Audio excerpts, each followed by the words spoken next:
आज हम राजस्थान हिस्ट्री का वो टॉपिक शुरू कर रहे हैं जहाँ से हर बार एग्जाम में एक क्वेश्चन पक्का आता है। 1857 की क्रांति यानी रिवोल्ट ऑफ 1857 इन राजस्थान। अब देखो, क्रांति कोई एक दिन में तो होती नहीं, इसके पीछे कई सालों का गुस्सा होता है। उस गुस्से के भी कुछ कारण होंगे। हमारे इस क्रांति के पीछे भी बहुत गुस्सा था और उसके पीछे भी कारण है। 1817-18 के अंदर जब अंग्रेज़ों और राजस्थान के राज्यों के बीच संधियां हुई, जिसे हमने ट्रीटी कहा, तब अंग्रेज़ों ने प्रॉमिस किया था कि हम तुम्हारे इंटरनल मैटर्स में इंटरफेयर नहीं करेंगे। लेकिन क्या अंग्रेज इस बात पर टिके? नहीं। राजस्व बढ़ाने और एडमिनिस्ट्रेशन संभालने के नाम पर इन्होंने पॉलिटिकल एजेंट रख लिया और उस पॉलिटिकल एजेंट ने हर काम में अपनी टांग अड़ाना शुरू कर दिया। राजाओं को अंग्रेजों का सपोर्ट मिल गया तो उन्होंने अपने सामंतों को भाव देना बंद कर दिया। इससे राजा और सामंत के बीच में बहुत मनमुटाव हो चुका है। अब यहां से दूसरा कारण भी मिल गया। जब ये दो कारण हो गए तो उसके बाद तीसरा जो सबसे बड़ा कारण जो सीधा लोगों को टच करा वो था सामाजिक सुधार,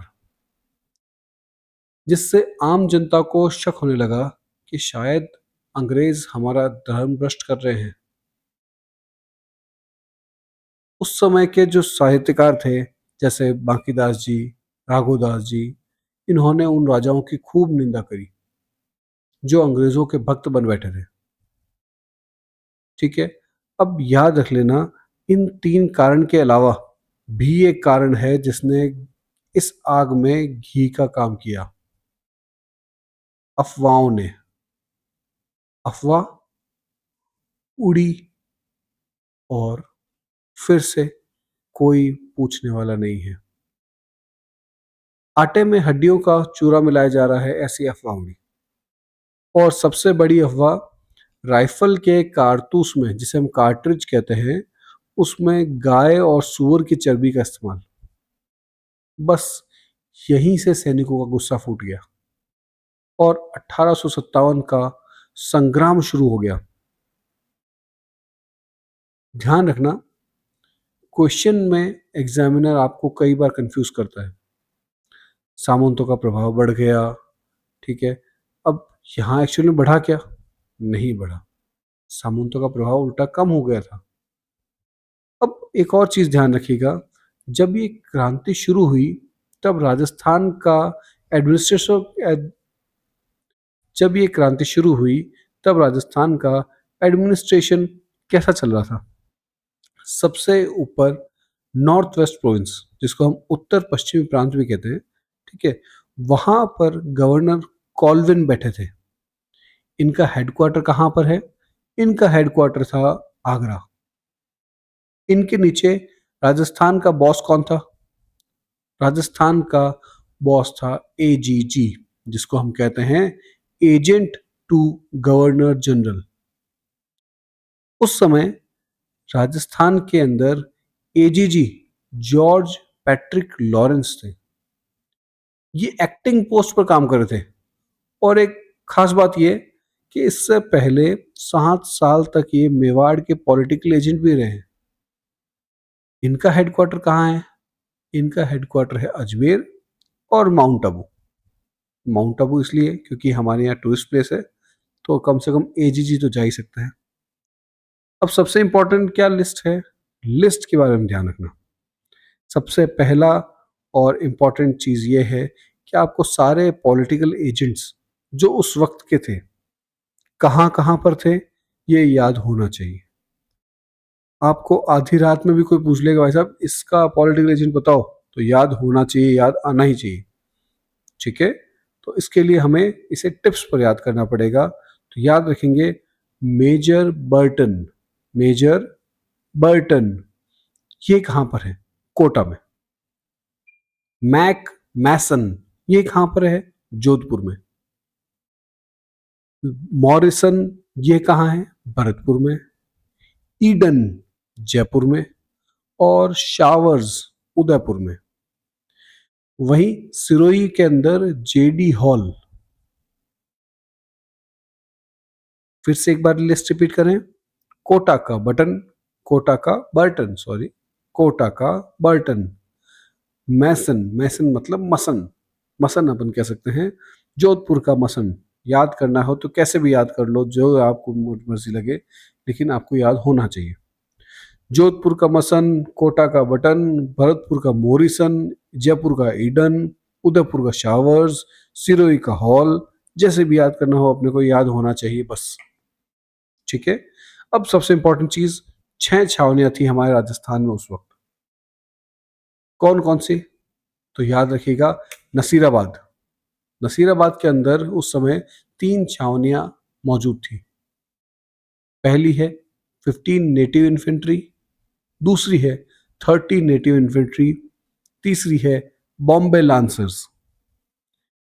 वहीं पर दूसरी छावनी है हमारे पास में नीमच। तीसरी छावनी है देवली। देवली के अंदर कौन है? कोटा कंटिंजेंट।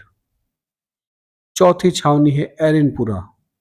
एरनपुरा के अंदर जोधपुर लीजन थी। पांचवी छावनी है ब्यावर, यहां मेर बटालियन थी। और छठी छावनी है खैरवाड़ा, यहां भील कोर थी। अब इसमें से इंपॉर्टेंट चीज ये है कि मेर बटालियन और भील कोर, मतलब कि ब्यावर की छावनी और खैरवाड़ा की छावनी, इन्होंने 1857 की क्रांति में भाग लिया ही नहीं। अब देखो बच्चों, ऐसा है कि मेरठ के अंदर विद्रोह तो भड़क चुका, इसकी सूचना हमारे एजीजी को भी पहुंच गई, लेकिन पहुंची कब? ये डेट याद रखना, 19 मई 1857 को। उस समय वो थे कहाँ? माउंट आबू में। अब जैसे ही वो सुनी उन्होंने ये खबर, वो एकदम से टेंशन में आ गए कि यार कुछ तो गड़बड़ है। उन्होंने तुरंत सभी राजाओं को चिट्ठी लिखी कि भाई अपने राज्य में शांति बनाए रखो, कंपनी के प्रति निष्ठावान रहो, और विद्रोहियों को शरण मत देना, और आए तो पकड़ लेना। ठीक है। जितना राजा कर सकते थे उन्होंने उनकी कैपेसिटी के हिसाब से उनको कह दिया। अब आती है बात कि लॉरेंस के दिमाग में दूसरी एक और दिक्कत समझ में आ रही थी। क्या? वो था अजमेर। उन्होंने कहा भाई साहब, अजमेर बहुत इंपॉर्टेंट है, मेरी बैंक का वो लॉकर है, अगर उसे लूट लिया तो सारा का सारा सिस्टम गड़बड़ा जाएगा। सारा खजाना वही है, सारा प्रशासन वही है, और सबसे इंपॉर्टेंट चीज क्या? लॉरेंस खुद नहीं है। उस समय अजमेर मेरवाड़ा के अंदर नागरिक प्रशासन कर्नल डिक्सन संभाल रहे हैं। अजमेर की सुरक्षा में 15 नेटिव इन्फेंट्री की 2 टुकड़ियां तैनात हैं। ठीक है। अब ये कुछ टाइम पहले मेरठ से आई। अब अंग्रेजों को इन टुकड़ियों पर शक होने लगा, तो एजीजी ने क्या किया, उसने डीसा से यूरोपियन सेना भी अजमेर बुला ली। डिक्सन से डिक्सन ने ब्यावर से मे रेजिमेंट को बुलाया। लेफ्टिनेंट कार्नेल के नेतृत्व में मे रेजिमेंट ने अजमेर की सुरक्षा का भार संभाल लिया। याद रखिएगा कौन व्यक्ति था। पहला तो अपने पास में यूरोपियन सेना आई है, उसके बाद में डिक्सन ने ब्यावर से मे रेजिमेंट को बुलाया है, और लेफ्टिनेंट कर्नल के नेतृत्व में मे रेजिमेंट ने अजमेर का सुरक्षा संभाल लिया। तो याद रखें 2 नाम, एक कर्नल डिक्सन जो ऑलरेडी वहाँ प्रशासन कर्नल डिक्सन संभाल रहे थे, ठीक है। दूसरा हमारे पास में लेफ्टिनेंट कर्नल। उधर जोधपुर से राजा तखत सिंह ने अंग्रेजों की चापलूसी में कोई कोर कसर नहीं छोड़ी। इन्होंने मैक मैसन के आदेश पर कुशाल राज सिंधवी के नेतृत्व में अश्वारोही सेना अजमेर भेज दी। घोड़ों वाली सेना भेजी भाई साहब। समझ रहे हो पूरी कहानी? ठीक है। अब सबसे इंपॉर्टेंट चीज, ये तो हो गई बात उस सारे सिनेरियो की कि क्या हो रहा है, कैसे हो रहा है, लेकिन श्री गणेश कहाँ हुआ? तो याद रखिएगा, श्री गणेश हुआ नसीराबाद में। ये सबसे शक्तिशाली छावनी थी नसीराबाद। यहाँ बंगाल नेटिव इन्फेंट्री की 15वीं और 30वीं रेजिमेंट थी, और सबसे इंपॉर्टेंट, भारतीय तोपखाने के सैनिक थे। गश्त का काम किसके पास था? कि सब बॉम्बे लांसर्स के पास में। मैंने आपको अभी थोड़ी देर पहले बताया था कि नसीराबाद के अंदर 3 रेजिमेंट हैं, 15वीं, 30वीं और बॉम्बे लांसर्स। सैनिकों को समझ आ गया था कि अंग्रेज उन पर शक कर रहे हैं। उन्होंने अधिकारी प्रिचार्ड से इसका कारण पूछा, तो प्रिचार्ड ने कोई साफ साफ उत्तर नहीं दिया। 28 मई, याद रखिएगा, 19 मई को वहां जानकारी पहुंची लांस। उसके बाद में यहाँ आता है हम 28 मई, 9 दिन बाद। 9वें दिन को क्या हुआ? सैनिकों ने विद्रोह कर दिया और 15वीं बटालियन इन्फेंट्री ने तोपखाने पर अधिकार कर लिया। विद्रोहियों ने डूंगर सिंह को बुलाया और डूंगर सिंह के नेतृत्व में छावनी को लूटा अच्छे से। अंग्रेज अधिकारियों पर टूट पड़े। इसीलिए याद रखिएगा, मेजर स्पॉटिसफोर्ड और कर्नल न्यूबेरी, ये 2 अधिकारी मारे गए। इनके साथ में 2 और अधिकारी मारे गए, लेकिन जनरली स्पॉटिसफोर्ड और कर्नल न्यूबेरी को पूछा जाता है। ठीक है। लॉक और कैप्टन हार्डी घायल हो गए थे, तो इसलिए उनको भी पूछा गया हुआ है। तो इसलिए हम वापस से उन दोनों का नाम याद करेंगे, मेजर स्पॉटिसफोर्ड एंड कर्नल न्यूबेरी। वहीं पर ये 2 तो मारे गए और लॉक और कैप्टन हार्डी घायल हो गए। अंग्रेजों की धावा निकल गई, जान बचाकर भागो। और कहाँ भागो? आसपास में कुछ है क्या? तो अजमेर से थोड़ा दूर ब्यावर है, ब्यावर में शरण ली। पीछे से जो पीछे बचा उन सबको जला दिया, जैसे चर्च हो गए, बंगले हो गए, उनको सामान हो गया, जो भी बच रहा है उनको जला दिया। जोधपुर और जयपुर के सैनिकों के साथ मिलकर अंग्रेजों ने इनका पीछा किया, लेकिन हमारे वाले बहुत तेज थे। 18 जून 1857 को दिल्ली पहुंच गए। समझ रहे हैं आप? 28 मई से 18 जून, तकरीबन 20 दिन, इसमें वो दिल्ली पहुंच गए और वहां अंग्रेज सेना को परास्त कर दिया। अब सबसे इंपॉर्टेंट चीज क्या? कि सर, एक सवाल ये है हमारे पास में कि अजमेर पर आक्रमण क्यों नहीं किया? तो बात ये है कि गुरुदेव, उनको पता नहीं था कि अजमेर के अंदर इतना सामान पड़ा है, और या तो पता होगा, लेकिन फिर भी उनको लगा कि नहीं, हमारा केंद्र तो दिल्ली है, तो दिल्ली को लूटो, दिल्ली पहुंचो पहले। ठीक है। इसीलिए वो दिल्ली की ओर मुड़ गए। बाकी ट्रेवर और प्रिचार्ड ने ऐसा कहा है कि सर, लूट का जो माल मिल गया था उनको, उतना बहुत है उनके लिए। ठीक है। ऐसा भी कुछ होता है क्या? नहीं। बहुत जैसी चीज तो कभी आती ही नहीं है। अगर किसी ने कहा कि मेरे लिए ये बहुत है, तो वो इतना पॉसिबल सफिशिएंट है ही नहीं। अगला मान ही नहीं सकता इस चीज को। ठीक है। अब देखो, नसीराबाद में तो अंग्रेजों की हालत खराब हो गई। वो विद्रोह की आग कहाँ पहुंची? नीमच। नीमच में उस टाइम हमारे वहां पर एक ऑफिसर था, कर्नल एबॉट। जब उसे नसीराबाद की खबर मिली तो उसके नींद उड़ गई। उसने कहा, भाई साहब, गड़बड़ है। अब समझो, यहाँ तो ये बात चल रही है, उसको रात को नींद नहीं आ रही कि कहाँ से कौन आएगा सबसे पहले, किसने क्या किया होगा, क्या हमारे यहाँ भी वही होगा जो वहां हुआ है? गदर, गदर, बिल्कुल गदर की बहुत बहुत चांसेस था वहां पर कि गदर हो जाए। लेकिन सैनिकों ने सोचा कि यूरोपियन सेना भी तो आ रही है उधर से, क्या कोई ऐसा तो नहीं कि हम लोग कुछ करें और वो वहां से कुछ हो जाए? इसीलिए क्या हुआ, एबॉट ने कहा, चलो सबको कसम खिलाता हूं मैं। लेकिन कसम में वो दम नहीं था। समझ रहे हैं? अब हमारे जो लोग थे, इन लोगों ने क्या किया, 2 जून का दिन, परेड में कसम। और आए एक बंदे, वो है मोहम्मद अली बेग। उसने एबॉट की आंखों में आंखें डाल कर कहा, भाई साहब, अवध पे जो तुमने किया है वो ठीक नहीं है। उसका सीधा सीधा मतलब क्या था?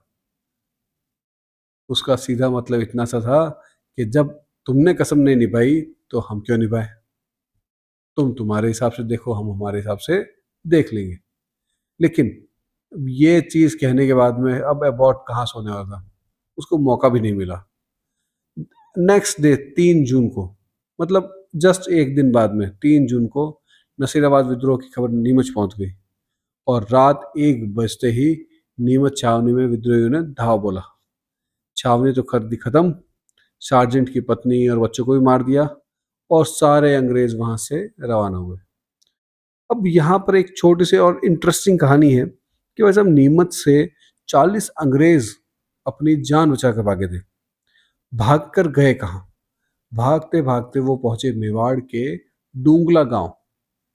डूंगला गांव में क्या हुआ? डूंगला गांव में एक व्यक्ति मिला उसे, रुकाराम। रुकाराम बहुत छोटा सा एक किसान था। उसने उन्हें शरण दी और इतनी देर में वहां से उदयपुर से शावर्स पॉलिटिकल एजेंट और उसने वहां की मेवाड़ी सेना को लेकर वहां पहुंचा और उन लोगों को लेकर आ गया। लेकर आया और उनको ठहराया जग मंदिर में। कहाँ पर? जग मंदिर में। जग मंदिर को आपको याद करना पड़ेगा, हमारे इतिहास ने फिर से इसको दोहराया है क्योंकि यहाँ पर एक व्यक्ति और आया था जिसने यहाँ शरण ली। कौन था वो? खुर्रम। खुर्रम को भी यही शरण मिली थी। अब वहां से हमारे नीमच के विद्रोही कहाँ चले गए? अब थोड़ा सा उधर की तरफ चलते हैं हम। नीमच वाले विद्रोही गए चित्तौड़, चित्तौड़ से हमीरगढ़, हमीरगढ़ से बनेड़ा और बनेड़ा तक वहां उन्होंने कुछ नहीं, लूट खसोट करते गए, पहुंचे फिर शाहपुरा। शाहपुरा में उनका बहुत भव्य स्वागत हुआ और फिर वहां से आगे निम्बेड़ा। जनता ने उनका खूब स्वागत किया, बहुत शानदार स्वागत हुआ। ठीक है, फिर क्या हुआ कि सर विद्रोही आगे कहाँ पहुंचे? तो विद्रोही देवली छावनी पहुंचे। देवली गए, फिर महीदपुर बटालियन उनके साथ मिली, टोंक में नवाब के सैनिक भी उनके साथ मिले और ये सब आगरा होते हुए दिल्ली पहुंच गए। इधर पीछे से शावर्स ने कोटा, बूंदी और मेवाड़ की सेना की मदद से 6 जून को नीमच पर वापस कब्जा किया। कब किया? 6 जून को। याद रखिएगा, डेट थोड़ा सा इंपॉर्टेंट रहेगा क्योंकि शावर्स आ चुका था, तो शावर्स ने कोटा, बूंदी और मेवाड़ की जो सेना उसने वो साथ में लाया ही था, तो इनके साथ में मिलकर 6 जून को नीमच पर कब्जा कर दिया। अब ध्यान से समझना, नीमच और देवली के बाद क्रांति की ये आग राजस्थान के पूर्वी हिस्से मतलब कि भरतपुर और धौलपुर तक कैसे गई, ये समझो, बहुत इंटरेस्टिंग है। सबसे पहले बात करते हैं भरतपुर की। भरतपुर के पास मथुरा है, यूपी में, और मथुरा में जब विद्रोह हुआ तो उसके चिंगारी भरतपुर तक आ गई। 31 मई को भरतपुर के सैनिकों ने हुडल गांव में विद्रोह किया और अब आपको याद होगा, मैंने आपको पहले बताया था पॉलिटिकल एजेंट कौन था भरतपुर का? मॉरिसन। जैसे ही भरतपुर में बगावत हुई, मेजर कॉल्विन और भरतपुर की राजमाता माजी साहिबा गुलाब सिंह ने मॉरिसन से कहा, भैया तुम यहां से निकल लो वरना मारे जाओगे। तो मॉरिसन वहां से भाग गया और 8 जुलाई को शाहगंज में हमारे विद्रोही सेना ने ब्रिटिश सेना को भी हरा दिया। यहाँ एक छोटी सी नोट दिमाग में बिल्कुल फिट कर देना है। मेवाड़ क्षेत्र में इस विद्रोह का लीडर कौन था? सदरुद्दीन। याद रखिएगा, ये नाम एग्जैक्टली सीधा आपको वहां पूछेंगे कि मेवात क्षेत्र में, मेवाड़ नहीं कह रहा हूं मैं आपको, मेवात, मेवात क्षेत्र में इस विद्रोह का लीडर कौन था? सदरुद्दीन। ये नाम एग्जाम में सीधा पूछा जाएगा सदरुद्दीन के नाम से ही। अब चलते हैं धौलपुर। धौलपुर का राजा था भगवंत सिंह। ये भाई साहब अंग्रेजों के पक्के सपोर्टर थे। इन्होंने मथुरा और करौली में विद्रोह दबाने के लिए अपनी सेना भेजी, लेकिन धौलपुर की जनता भड़क गई। वहां के एक गुजर नेता थे देवा। इन्होंने अपने जाति के 3,000 लोगों को इकट्ठा किया और 9 जुलाई को इरादत नगर जाकर राज्य के खजाने से 2 लाख रुपए लूट लिए। अब सबसे इंपॉर्टेंट चीज, अब धौलपुर में एक असली ट्विस्ट आता है। कौन से महीने में? अक्टूबर में। ग्वालियर और इंदौर के विद्रोही सैनिक धौलपुर आ गए। इन्होंने राजा भगवंत सिंह को घेर लिया और राजा को इनकी सारी की सारी मांगे माननी पड़ी। सोचो, राजा अपने ही महल में बंदी बन गया। दिसंबर 1857 तक राजा बिल्कुल शक्तिहीन रहा और धौलपुर विद्रोहियों के कब्जे में रहा। इन विद्रोहियों के नेता कौन थे? तो सर इनके नेता देखिए, समझिए, राव रामचंद्र और हीरालाल। बहुत ज़्यादा तेज तो नहीं हो रहा है? ठीक है। राव रामचंद्र और हीरालाल इन्होंने 10,000 क्रांतिकारियों के साथ में धौलपुर की तोपें ली और आगरा पहुंच गए। वहीं पर अब आज़ादी की जंग होगी। अब धौलपुर आज़ाद कैसे हुआ? अंग्रेजों ने बचाया था? नहीं नहीं नहीं। भगवंत सिंह ने पटियाला के नरेश से मदद मांगी। पटियाला नरेश ने तोपों के साथ 200 सैनिक भेजे, तब जाकर धौलपुर फ्री हुआ। अब सोचिएगा, अंग्रेजों ने इनकी हेल्प ही नहीं कर पाए तो मतलब ही क्या था इनके लिए फिर। अब थोड़ा सा चलें पहाड़ों की तरफ। हमारे यहाँ पहाड़ कहाँ हैं? माउंट आबू। अगस्त 1857 का महीना, जोधपुर लेजन की 90 सैनिकों की एक टुकड़ी आबू में ट्रेनिंग के लिए गई हुई थी। 18 अगस्त को अंग्रेजों ने इन्हें रीवा के ठाकुर का विद्रोह दबाने के लिए अनादरा भेजा, लेकिन सैनिकों को अंग्रेजों की नीयत पर शक था। 21 अगस्त को जोधपुर लीजन ने विद्रोह कर दिया। उन्होंने अधिकारियों के बंगले पर हमला किया और इस हमले में लॉरेंस का बेटा घायल हो गया। सोचो, सीधे बॉस के बेटे पर हमला। यहां से एक नारा निकला जो पूरे राजपूताना में गूंज गया। विद्रोहियों ने खजाना लूटा और नारा दिया, चलो दिल्ली, मारो फिरंगी। ये नारा देते हुए वो एरनपुरा छावनी की तरफ चल दी। लेकिन 23 अगस्त को जोधपुर लीजन के दफेदार मोती खां, सूबेदार शीतल प्रसाद और तिलक राम ने खुलकर विद्रोह किया। जब ये विद्रोही दिल्ली जा रहे थे तो रास्ते में पाली के पास खैरवा गांव में इनकी मुलाकात एक शूरवीर से हुई, आउवा के ठाकुर कुशाल सिंह। और यहीं से 1857 की क्रांति का सबसे खूनी और सबसे रोमांचक अध्याय शुरू हुआ है। हम आ चुके हैं 1857 की क्रांति के सबसे बड़े, सबसे खतरनाक, सबसे इंपॉर्टेंट चैप्टर पर, आउवा का विद्रोह। मैंने बताया था एरनपुरा के विद्रोही जब चलो दिल्ली मारो फिरंगी का नारा लगाते हुए जा रहे थे तो खैरवा गांव में उनकी मुलाकात कहाँ हुई थी? कुशाल सिंह से।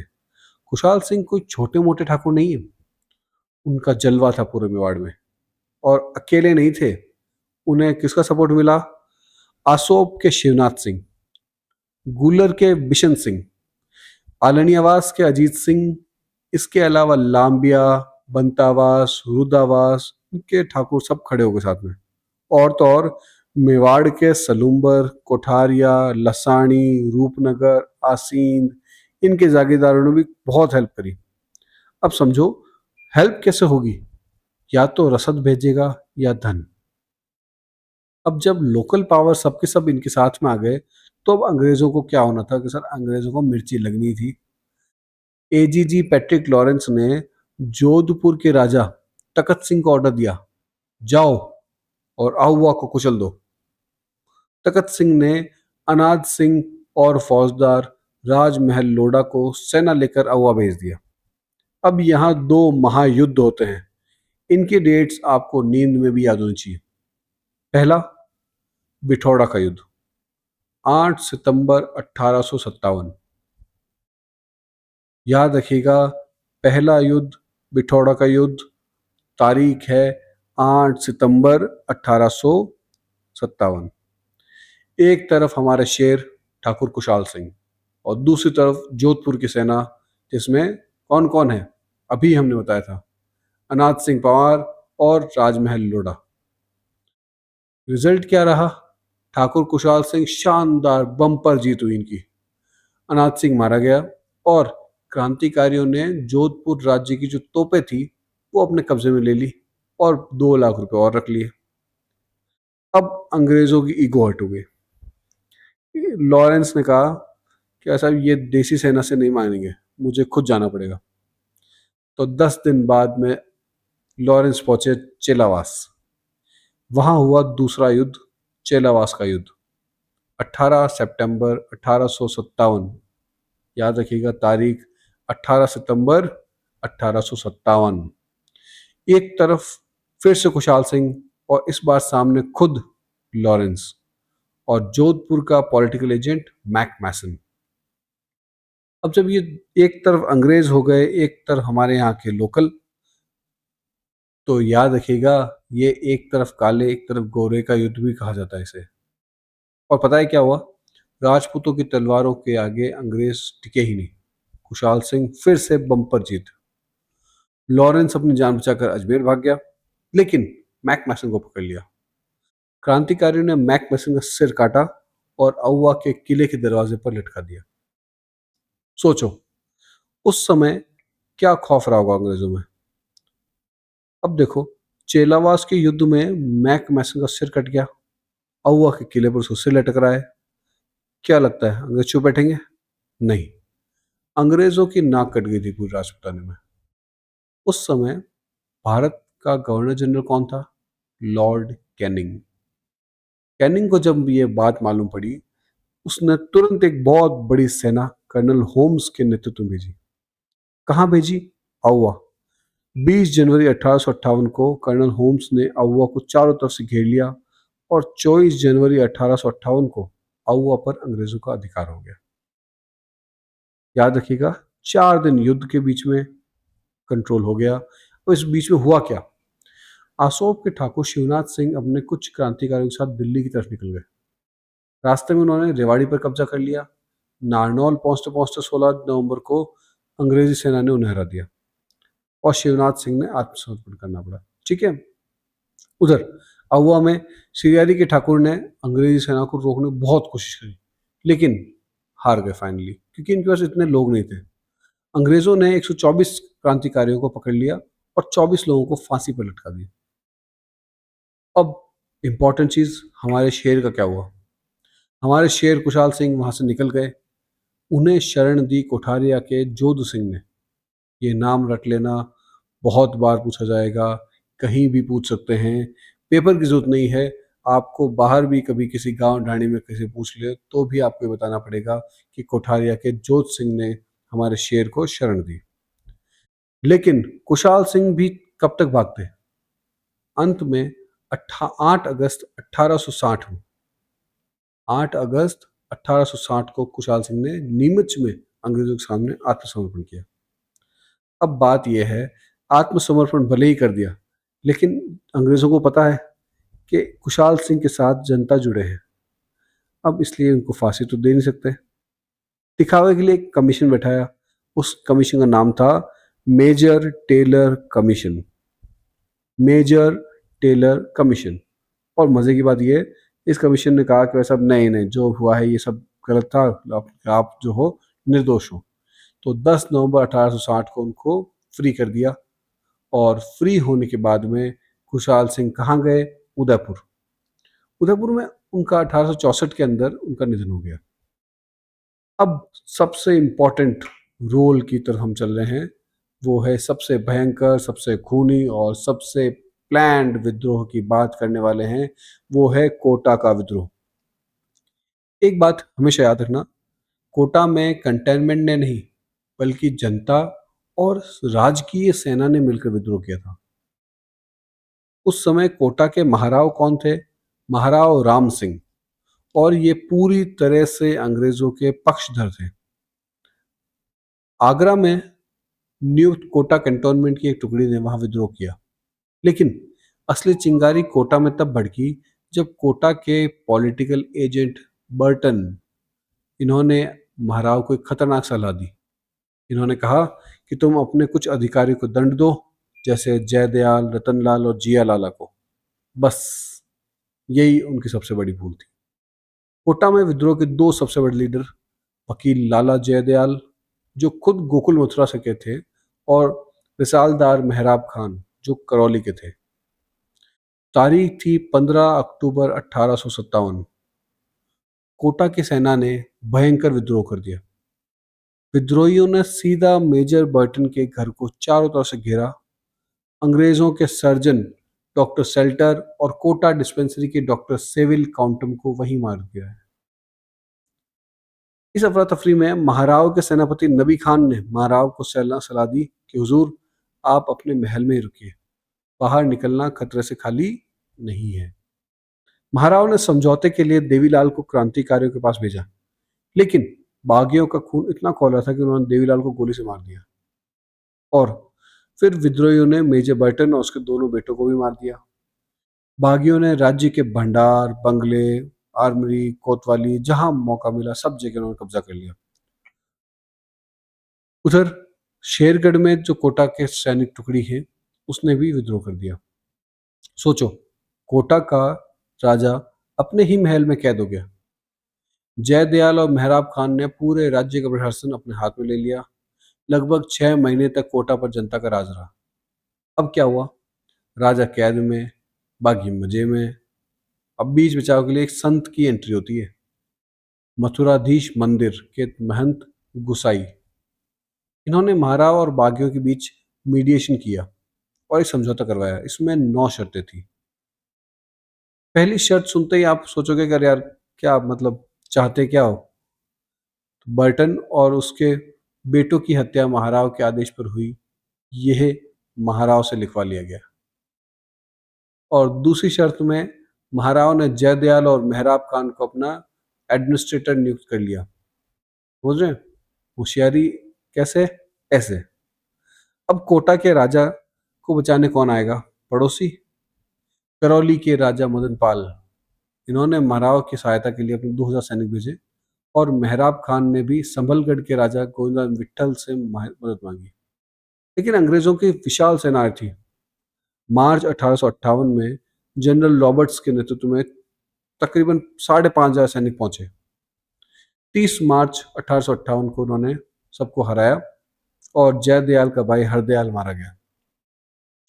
हमारे दोनों शेर पकड़े गए। मेहराब खान पर देवली में 12 दिसंबर 1859 को मुकदमा चला और जयदयाल पर 14 मई 1860 को मुकदमा चला और फाइनली फांसी दे दी। इस पूरे विप्लव में कोटा राज्य को 18,46,000 का भारी नुकसान उठाना पड़ा। अंग्रेजों ने बर्टन की हत्या की जांच के लिए एक आयोग बनाया और लॉर्ड रॉबर्ट्स की अध्यक्षता में जांच के बाद कोटा के महाराव राम सिंह को हत्या का निरपराध तो माना, लेकिन रिस्पॉन्सिबल ठहरा दिया। समझ रहे हो? मतलब कि इनोसेंट तो है लेकिन रिस्पॉन्सिबल भी है। और सजा के तौर पे क्या किया? कुछ नहीं किया इन्होंने। सजा के तौर पर तोपों की जो सलामी पहले 17 दी जाती थी, अब 13 ही दी जाती। और वहीं पर करौली के जो राजा मदन पाल है, इनकी सलामी बढ़ाकर 17 कर दी। इनकी हमको पहले की सलामियां नहीं पता कितनी थी। कोटा और मारवाड़ में तो भयंकर युद्ध हुए, लेकिन बाकी रियासतों में क्या चल रहा है? छोटी छोटी चीजें। आगे बढ़ते हैं। सबसे पहले बात करते हैं मेवाड़ की। मेवाड़ के महाराणा स्वरूप सिंह ने अंग्रेजों का साथ तो दिया, लेकिन क्या मेवाड़ की जनता अंग्रेजों के साथ थी? नहीं। 29 मई 1857 को उदयपुर की जनता ने अपना पूरा विरोध शावर्स के सामने दिखाया। यहाँ 2 जागीरदारों के नाम रट लेना। पहला सलूम्बर के केसरी सिंह, इन्होंने किसको शरण दी? कुशाल सिंह को, तात्या टोपे को और राव साहब को। दूसरा कोठारिया के जोत सिंह, इन्होंने किसको शरण दी? कुशाल सिंह को, नाना साहब को, भीमजी चारण को। याद रखिएगा, सलूम्बर के केसरी सिंह ने किस किसको दिया? कुशाल सिंह, तात्या टोपे, राव साहब। जोत सिंह, कोठारिया के जोत सिंह ने किसको दी? कुशाल सिंह, नाना साहब और भीमजी चारण। राजा भले ही अंग्रेज के साथ हो, लेकिन जागीरदार सच्चे देशभक्त थे। एक मजेदार किस्सा सुना दूं। नीमच छावनी में सैनिकों को शक था कि आटे में हड्डी मिली, तो वहां के एक वकील थे अर्जुन सिंह। उन्होंने उसी आटे से रोटी बनाई, खुद खाई और तब जाके सैनिकों का शक दूर हुआ। अब जयपुर चलते हैं। जयपुर का राजा राम सिंह सेकंड अंग्रेजों का पक्का दोस्त। क्रांति के नेता थे नवाब लियाकत अली खान, मियां उस्मान खान और फौजदार सादुल्ला खान। पॉलिटिकल एजेंट ने राजा से कहकर इन तीनों को अपराधी घोषित करवा दिया। सादुल्ला खान को राज्य से बाहर निकाल दिया, मतलब निष्कासित कर दिया ना, और बाकी दोनों को जेल में डाल दिया। और तो और, जयपुर राजा ने गुड़गांव का विद्रोह दबाने के लिए अपनी सेना भेजी। कहाँ भेजी? जिसके अंदर फैज अली खान और अचरोल के रणजीत सिंह के नेतृत्व में वहां सेना भेजी। अब आते हैं करौली, अलवर, टोंक और बीकानेर की तरफ। करौली के राजा मदन पाल ने क्या किया? कोटा महाराव की मदद की थी। उसने आगरा भी अपनी सेना भेजी और प्रजा को अंग्रेजों का साथ देने को कहा। अंग्रेज इतने खुश थे कि सलामी बढ़कर 17 कर दी, ये आपने पहले भी पढ़ा है ना? हाँ, तो बस यही चीज़ें हैं। अलवर के अंदर क्या है, अलवर का शासक था बन्ने सिंह, वो पीछे कैसे रह सकता था? आगरा किले में जो अंग्रेज, उनकी औरतें और बच्चे घिरे हुए थे, उन्हें बचाने के लिए बन्ने सिंह ने अपनी सेना और तोपखाना भेजा। प्रतापगढ़ के शासक दलपत सिंह ने भी नीमच विद्रोह के दौरान अंग्रेजों की मदद की। अब टोंक का मामला बहुत इंटरेस्टिंग है। टोंक का नवाब वजीरुद्दौला अंग्रेजों का समर्थक था, लेकिन टोंक की सेना ने क्रांतिकारियों का साथ दिया। नवाब का मामा मीर आलम खान अंग्रेजों का विरोधी था, इसलिए वो मारा गया। और एक सबसे बड़ी बात जो सिर्फ टोंक में हुई, एक लेखक है मुजीब, उनके नाटक आजमाइश के अनुसार टोंक में स्त्रियों ने भी क्रांति में भाग लिया था। ये लाइन अंडरलाइन कर लेना। और टोंक में दो और जगह विद्रोह हुआ, निम्बाहेड़ा, वहां का नेता थे अहम दयाल खान, और पलोद, वहां के नेता है मोइनुद्दीन। अब चलते हैं बीकानेर। बीकानेर का राजा सरदार सिंह अंग्रेजों की चापलूसी में सबसे आगे निकल गया। ये राजपूताने का अकेला ऐसा शासक था जो अपने रियासत से बाहर जाकर हांसी, सिरसा, हिसार, हरियाणा में क्रांतिकारियों को दबाने गया। अंग्रेज सरकार इतनी खुश हुई, ठीक है, कि टिब्बी परगना के 41 गांव दे दिए उसको कि एंजॉय। समझ रहे?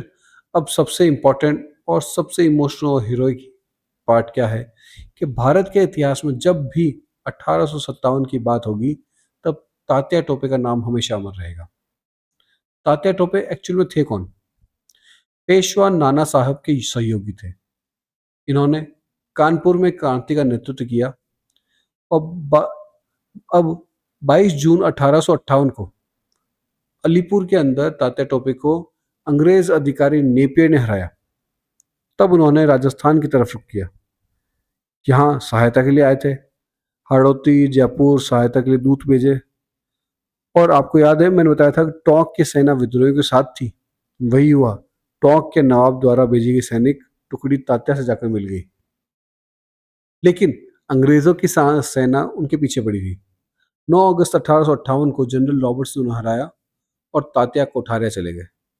फिर 13 अगस्त को 1858 को मुरकमगढ़ में अंग्रेज सेना ने उनका सामना हुआ और फिर परास्त हुआ। पर ये मराठा शेर हार मानने वालों में से नहीं था। तात्या झालावाड़ पहुंचे।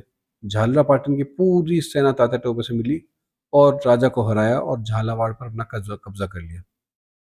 तात्या ने 1858 में दूसरी बार राजस्थान प्रवेश किया और 11 दिसंबर को बांसवाड़ा पर अधिकार किया। सोचो, एक आदमी बिना खुद की सेना के पूरे राजस्थान में अंग्रेजों की नाक में दम के हुए, लेकिन कहते हैं ना, अपने ही खंजर के भोका, हर जगह परास्त होते हैं।